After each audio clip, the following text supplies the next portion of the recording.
दर्शकों से निवेदन है कि शांति से संयम से बैठे रहें और बच्चों से तो विशेषकर निवेदन है कि आप शांति से रहना और जब भी इधर से आना हो तो पीछे से आए, मुख्य अतिथि महोदय के सामने से ना आए, ठीक है। और रिक्वेस्ट है शांत रहना बिल्कुल। मैं मुख्य अतिथि महोदय से निवेदन करना चाहूँ कि वे मंच पर आकर हम सभी कलाकारों को और यहाँ की प्रबुद्ध जनता को अपने विचारों से संबोधन करेंगे। और श्री सूरत नेगी जी के लिए जोरदार तालियां। जय श्री राम, जय श्री राम। बोलिए मर्यादा पुरुषोत्तम श्री रामचंद्र की।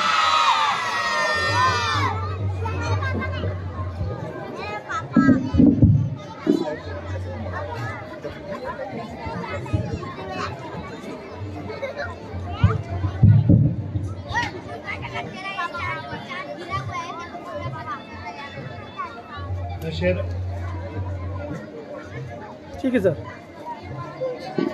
आपसे दबिए सर।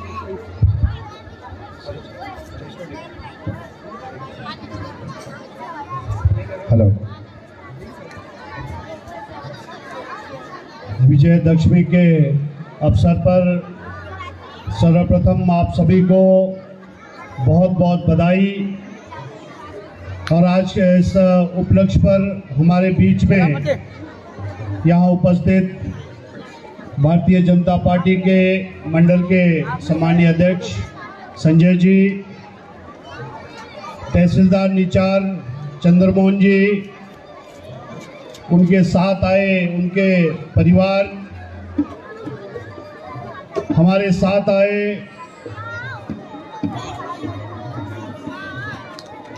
एसटी मोर्चा के जिला के महामंत्री और बीडीसी निचार सुनील जी, सुंगरा ग्राम पंचायत के सम्मानीय प्रधान अजय जी,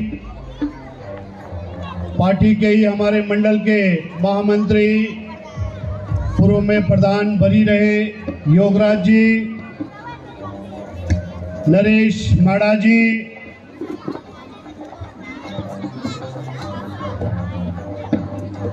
छोटा कंबा के उप प्रधान जसवंत जी, हमारे इस ऑर्गेनाइजिंग कमेटी के अध्यक्ष और पूरी उनकी टीम, और यहाँ उपस्थित भारी तादाद में इस कार्यक्रम को देखने के लिए आए सभी सम्मानीय भावानगर के सम्मानीय ग्रामवासियों, आज के अवसर पर मुझे इस कार्यक्रम में आने का सौभाग्य आपने दिया है, इसके लिए मैं सर्वप्रथम आपका बहुत बहुत धन्यवाद करना चाहता हूँ। भावानगर मेरे लिए नया नहीं है, इसी स्कूल से मैं पढ़ा हूँ और मुझे याद है बचपन में हम लोग रात को रामलीला देखने आते थे और हम लोग सोल्डिंग प्लेंगी में रहता था, वहाँ से हम लोग पैदल आते थे और यहाँ से रामलीला देखकर बीच में नींद भी आ जाती थी और उसके बाद हम पैदल वापस आते थे।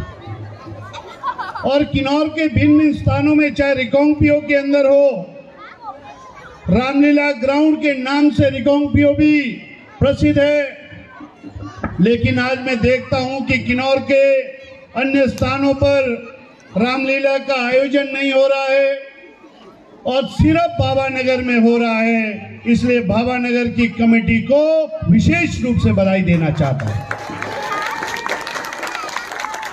रामलीला का मंचन होना, ये कार्यक्रम होना, ये बहुत ही जरूरी है। आज के नौजवान धीरे धीरे कहीं ना कहीं हमारी संस्कृति से दूर होते जा रहे हैं और यदि जिस व्यक्ति को, इस देश के निवासी को पुरुषोत्तम भगवान राम के बारे में जानकारी यदि नहीं है तो कहीं ना कहीं इस देश की संस्कृति से वो टूटता जाएगा, क्योंकि यही पुरुषोत्तम भगवान राम हैं जिनके आदर्शों पर ये देश चला है इस देश की संस्कृति बनी है, इसलिए इनके बारे में जानकारी होना ये बहुत महत्वपूर्ण है आज के विशेष रूप से नौजवान साथियों के लिए। इसलिए रामायण के समय में जो मुख्य रूप से घटनाएं कुछ घटी मुझे भी प्रेरणा देती है। चाहे वो वनवास जाने का आदेश हो, भगवान राम को जब वनवास, एक ऐसा अद्भुत व्यक्ति आप सोचिए जिसका राज तिलक होने वाला है, पूरी तैयारियां चल रही है, लेकिन उस बीच में ये आता है कि उनके पिताजी दशरथ जी कहते हैं आपको वनवास जाना है, और उस व्यक्ति ने अपने पिता से एक सवाल नहीं किया, सीधा वनवास के लिए तैयार हुए। और उसके कारण कहीं ना कहीं जहां भगवान राम को विष्णु के 7वें अवतार के रूप में जाना जाता है, वो भगवान राम जो है, रामचंद्र जी अपने पिता का आदेश मानते हुए वो 14 साल के लिए वनवास जाते हैं। और उस वनवास के कार्यकाल में ऐसी घटनाएं घटती है जिसके कारण भगवान राम जब सीता का हरण रावण करते हैं और उसके बाद जब लंका जाने के लिए सेतु का निर्माण हो रहा होता है, तो एक घटना बहुत ही प्रेरणादायक है। भगवान राम बैठे थे, हनुमान जी और उनकी सारी टीम पत्थर के ऊपर भगवान राम लिखकर सेतु बना रहे थे। तो भगवान राम ने भी सोचा कि जब मेरे नाम लिखने पर पत्थर तैर रहे हैं, यदि मैं पत्थर रखूंगा तो वो भी तैरने लगेगा। लेकिन आपको ये सुनकर बड़ा विचित्र लगेगा कि जब भगवान राम ने पत्थर रखा तो वो पत्थर डूब गया। तो भगवान राम ने हनुमान जी से पूछा, आप राम का नाम लिखने पर ये पत्थर जो है तैर रहा है, राम पत्थर रख रहा है वो तैर नहीं रहा है। तो उन्होंने कहा कि भाई राम लिखना जरूरी है, और वो राम लिखने पर ही वो जो है पत्थर तैरता है। इसलिए अद्भुत घटनाएं उस समय के अंदर हुआ है। और जब भगवान राम 14 साल वनवास काट कर आते हैं और वनवास से पहले जब गए तो रामचंद्र कहलाए, और जब 14 साल के वनवास के बाद आए तो पुरुषोत्तम राम कहलाए। इसलिए उनकी जीवनी के बारे में, सारी घटनाओं के बारे में जिक्र करना संभव नहीं है, लेकिन कुल मिला के इस धरती के अंदर विष्णु के अवतार के रूप में, 7वें अवतार के रूप में जब जन्म उन्होंने लिया, तो ये हमारी देश की संस्कृति, हमारी परंपराएं, इस देश की जो आज चल रही है, उन परंपराओं को भगवान राम ने स्थापित करने का काम किया है। इसलिए ये रामायण, रामलीला का आयोजन करना ये बहुत ही महत्वपूर्ण है। इसके लिए मैं आयोजन कमेटी को ये कहना चाहता हूं कि पिछले दिनों कुछ सहयोग मांगा था, हमने सहयोग किया, लेकिन और आप इसको अच्छे से करिए। सरकार की ओर से जो भी सहयोग होगा हम आपके साथ हैं, उसके समाधान किया जाएगा। आज हम बाबा नगर के अंदर खड़े हैं। हमारी सरकार, जयराम की सरकार जब से बनी है, और मुझे सरकार में जो जिम्मेवारी मिली, हमने जहां संपूर्ण किन्नौर का विकास किया है, संपूर्ण किन्नौर का समान विकास किया है, लेकिन उसके साथ साथ निचार ब्लॉक के इस छोटे से कस्बे को आगे ले जाने के लिए भी हमारी सरकार की बड़ी बड़ी योजनाएं हमने किया है। चाहे बाबा नगर के अंदर CHC को CH बनाने का बात हो, आज सिविल हॉस्पिटल बाबा नगर बना है, और यहाँ पर आने वाले समय के अंदर 6 डॉक्टर बैठेंगे और जिसमें 2 स्पेशलिस्ट होंगे। इसके लिए आप सभी को मैं बधाई देना चाहता हूँ।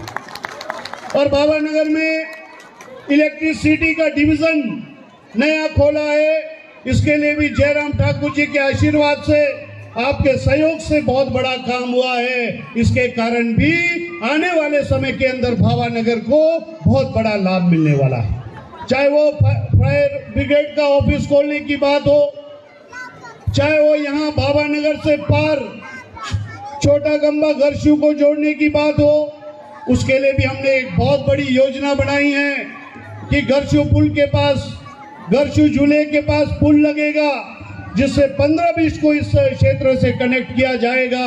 उसके कारण भी जहां 15-20 के लोगों को लाभ मिलेगा, लेकिन उसके साथ साथ भावानगर को मजबूती मिलेगी, भावानगर विकसित होगा। इस बात को मैं आपके बीच में कहना चाहता हूं। इसलिए आज के अवसर पर ज्यादा समय ना लेता हुआ इस मंच को भी और अच्छा करने की मेरे आने वाले समय के अंदर योजना है। इसलिए मैं ये कहना चाहता हूं कि जहां किन्नौर का विकास हमने पिछले 4.5 वर्षों में किन्नौर के बजट को 62.5 करोड़ से 140 करोड़ किया है, उसके साथ साथ किन्नौर के अंदर 5 साल में गरीबों को मकान देने के लिए 2.5 करोड़ रुपए खर्च होता था।